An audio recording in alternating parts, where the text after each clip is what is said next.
तामुलपुर जौमा फरायसालिमानि नुब्लाङाव दिनै सानसेनि हाबाफारिजों दैमु थुनलाइयारि आयदानि सेथि गायसननाय सान फालिदों।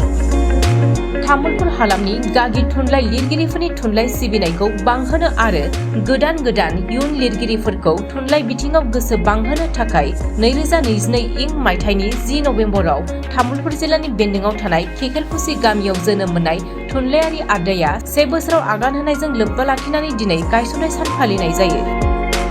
गायसननाय साननि हाबाफारि बायदियै आफादनि फिरफिलाखौ बिरहोयो आफादगिरि अनिल बर'आ आरो रुंसारिफोरनो बिबार बावो अनसुमै दैमारिया। हरेन्द्र नाथ बर'नि सामलायनायाव आयदाखौ बेखेवजेननानै होयो भुपेन नार्जी, थुनलाइयारि बान्था सायख' आफादनि आफादगिरि हिरेन्द्र कुमार नार्जारिया।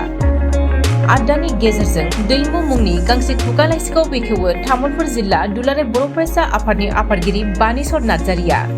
दैमु थुनलाइयारि आयदायाव गागि आरो गोदान लिरगिरिफोरनि खन्थाइ आवरायनाय आरो सुंद' सल' फरायथिनाय हाबाफारि खुंनाय जायो।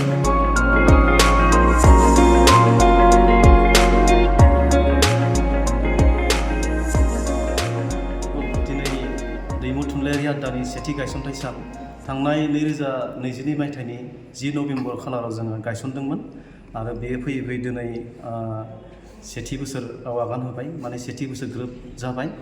दा जोङो बेवहाय नैबे तामुलपुर कमार्स कलेजाव जोङो बेखौ खुंदों। दिनै गोबां तामुलपुर हालामनि गोजाम गोदान लिरगिरि बिथांमोना जोंनि बे आयदायाव बाहागो लादों आरो बे आयदाजों गायसनथाय सानजों लोब्बा लाखिनानै जोङो दैमु मुंनि गांसे खुगा लाइसिबो सेबखांनानै दिहुनबाय। जोङो बेखौ बावैसो बेखेवखांबाय। बेखेवदों जोंनि बे तामुलपुर जिल्ला बर' फरायसा आफादनि आफादगिरि बानेश्वर नार्जारि बिथाङा। जोङो मोनसे थांखि लादों जे तामुलपुर हालामाव दासिम माखासे लिरगिरिफ्रा मोजां प्लेटफर्म मोनाखै, गावनि सोरजिनाय खन्थाइ, रायथाइ, सुंद' सल' बेफोरखौ फेहेरनो सुबिदा मोनाखै।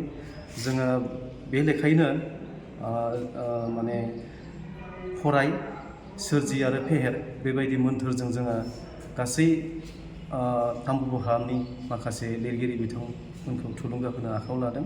बेयो जाफुंगोन आं मिजिंथिदों।